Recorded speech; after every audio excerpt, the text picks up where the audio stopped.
अस्सलामु अलैकुम वरहमतुल्लाहि वबरकातुहू। रब्बि इश्रह ली सदरी व यस्सिर ली अमरी वहलुल उक़दतम मिन लिसानी यफ़क़हू क़ौली। आज मैं आपको बताऊंगी सूरह निसा की वर्स नंबर 94। ए ईमान वालो, जब अल्लाह की राह में निकलो तो तहकीक कर लिया करो, और जो तुम्हें सलाम कहे तो उसको ये मत कहो कि तुम मुसलमान नहीं है। तुम दुनिया की ज़िंदगी का सामान चाहते हो, जबकि अल्लाह के यहाँ बहुत गनीमतें हैं। तुम भी उससे पहले ऐसे ही थे, फिर अल्लाह ने तुम पर एहसान किया, इसलिए तहकीक से काम लिया करो। बेशक अल्लाह तुम्हारे कामों से बाखबर है, यानी अल्लाह को तुम्हारे सारे कामों की खबर है। अब इस आयत का शान नज़ूल देखते हैं कि ये आयत किस वजह से नाजिल की गई थी। इसके मुख्तलिफ़ वाक़यात हैं। अब पहला वाक़या क्या है कि एक शख्स, जामे तिरमिज़ी की एक रवायत है कि बनु सलीम का एक शख्स बकरियां चारने के लिए जा रहा था, तो रास्ते में उसको सहाबा कराम की एक जमात नज़र आई। तो उसने क्या किया कि इस्लामी तरीके के मुताबिक उनको सलाम किया। तो सहाबा कराम ने ये कहा कि ये मुसलमान नहीं है, बस हमसे बचने के लिए जो है इसने हमें सलाम किया है। तो सहाबा कराम ने यही सोचकर उसको कत्ल कर दिया। अब उन्होंने क्या किया, फिर उसको कत्ल करने के बाद उसकी जो बकरियां थी वो लेकर मदीना की तरफ चल पड़े। और मुफस्सरीन ने ये लिखा है कि ये आयत उन सहाबा कराम के बारे में नाजिल हुई जिनमें महकम बिन जसासा और हज़रत उसामा बिन ज़ैद रज़ी अल्लाह तआला अन्हु भी शामिल थे। दूसरी रवायत है कि सही बुखारी में हज़रत अब्दुल्ला बिन अब्बास रज़ी अल्लाह तआला अन्हु बयान फरमाते हैं कि एक दफ़ा एक शख्स को उसके वालिद और उसकी कौम के लोगों ने नबी पाक सल्लल्लाहु अलैहि वसल्लम के पास रवाना किया कि जाकर उनको अपने इस्लाम के कबूल होने की इत्तला दे दो। तो वो शख्स अपने इस्लाम के कबूल होने की, यानी उस शख्स ने इस्लाम कबूल कर लिया था, तो वो उस बात की इत्तला देने जा रहा था नबी पाक सल्लल्लाहु अलैहि वसल्लम को। तो जब वो रास्ते में अभी पहुंचा था, अभी जा रहा था रास्ते से, तो वहाँ पे सहाबा कराम की एक जमात थी। तो उन्होंने सहाबा कराम ने क्या किया कि उनको लगा कि शायद ये शख्स दुश्मन है, तो उन्होंने उस शख्स को कत्ल कर दिया। तो उस पर उस शख्स का जो वालिद था वो नबी पाक सल्लल्लाहु अलैहि वसल्लम की खिदमत में हाजिर हुआ और सारा वाक़या बयान किया। तो नबी पाक सल्लल्लाहु अलैहि वसल्लम ने देत में उसको 1000 दिनार दिए और इज़्ज़त और तकरीम के साथ रुखसत किया। तीसरा वाक़या क्या है कि सही बुखारी में आता है कि रसूल पाक सल्लल्लाहु अलैहि वसल्लम ने एक छोटा सा लश्कर भेजा जिसमें हज़रत मिक़दाद रज़ी अल्लाह तआला अन्हु भी शामिल थे।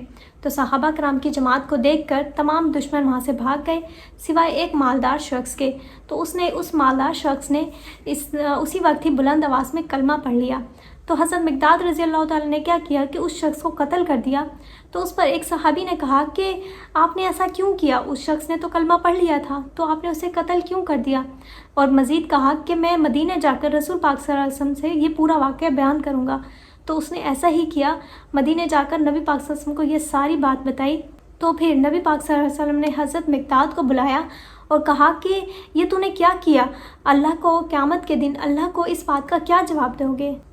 उस पर अल्लाह ताला ने ये आयत नाजिल फरमाई कि वो शख्स मख्फी तौर पर मुसलमान था, यानी वो अपना इस्लाम छुपाए हुए था, और जिस दुनियावी फ़ायदे के लिए तुम उनको कत्ल करते हो, तो अल्लाह ताला तो तुम पर पहले ही इतना फ़ज़ल कर चुका है। और इरशाद है कि जिस तरह बकरियों वाला शख्स अपना ईमान छुपाए हुए था, इसी तरह तुम भी जब कमज़ोर थे, यानी जब तुम दुश्मन से डरे हुए होते थे, तो तुम भी अपना इस्लाम इसी तरह ही छुपाया करते थे। तो पहले ऐसे ही होता था ना कि जब इस्लाम इतना नहीं फैला था, तो लोग इसी तरह से ही अपना इस्लाम छुपा कर रखते थे, यानी वो ज़ाहिर नहीं होने देते थे कि वो मुसलमान हैं, अपना इस्लाम छुपा कर रखते थे। तो अल्लाह ताला ने यही बताया कि तुम लोग पहले, तुम भी तो इसी हालत में थे, तुम भी तो अपना इस्लाम छुपा कर रखा करते थे। और हज़रत उसामा रज़ी अल्लाह तआला ने भी कसम खाई कि आइंदा किसी भी कलमा पढ़ने वाले को कत्ल नहीं करूँगा। तो अल्लाह ताला ने भी फरमाया कि पहले खूब तहकीक कर लिया करो और अल्लाह ताला को अपने अमाल से गाफिल ना समझो। अल्लाह ताला तो हर एक चीज़ से ख़बरदार है, अल्लाह ताला तुम्हारे दिलों के राज जानता है, तुम्हारी हर एक चीज़ से वाकिफ़ है। तो अल्लाह ताला को गाफिल ना समझो कि अल्लाह ताला को इन चीज़ों का पता नहीं है।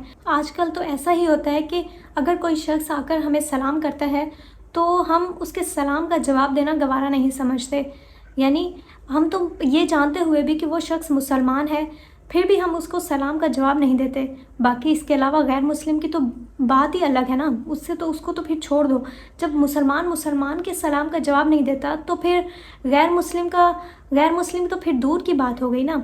तो यहाँ पे क्या होता है कि एक दूसरे का फ़िरका देखा जाता है कि अगर कोई दूसरे फ़िरके का है तो उससे इस तरह से मुंह मोड़ लिया जाता है कि पता नहीं वो शख्स कोई काफिर हो या काफिर के भी सलाम का जवाब देना चाहिए। यहाँ तो मुसलमान के सलाम का जवाब देना गवारा नहीं करता। तो जब भी आपको कोई शख्स सलाम करे, बेशक वो मुसलमान है या काफिर है, तो आप पर फ़र्ज़ है कि आप उसके सलाम का जवाब दें। आपको उसके सलाम का जवाब देना चाहिए। जब वो आप पे अल्लाह की रहमत भेज रहा है तो आप उस पर रहमत क्यों नहीं भेज सकते? तो आपको चाहिए कि आप उसके सलाम का जवाब दें, बग़ैर ये देखे हुए कि आया वो शख्स मुसलमान है या काफिर है या किसी दूसरे मसलक के है। कोई भी शख्स है, कोई भी इंसान है, तो आप पे फ़र्ज़ है कि आप उसके सलाम का जवाब दें। और इसमें यह भी कहा गया है कि इसलिए तहकीक से काम लिया करो, यानी अगर कोई भी बात है आपको पता चली है तो आप उसकी तहकीक पहले किया करें। बग़ैर तहकीक के कोई भी बात आगे ना फैलाया करें, या बग़ैर तहकीक के किसी भी बात का किसी भी काम पे रद्द अमल ना दिया करें। अपना इजहार बग़ैर तहकीक के ना किया करें। तो यानी तहकीक लाजिम है कि अगर आपको किसी बात का पता चलता है तो आप उसकी तहकीक लाजमी तौर पर करें। बग़ैर तहकीक के आप अपना रद्द-ए-अमल दे दें, आप उस पे अपनी राय कायम करना शुरू कर दें, तो ये गलत है। बग़ैर तहकीक के किसी भी बात को आगे ना फैलाया करें। वमा अलैना इल्लल बलागुल मुबीन।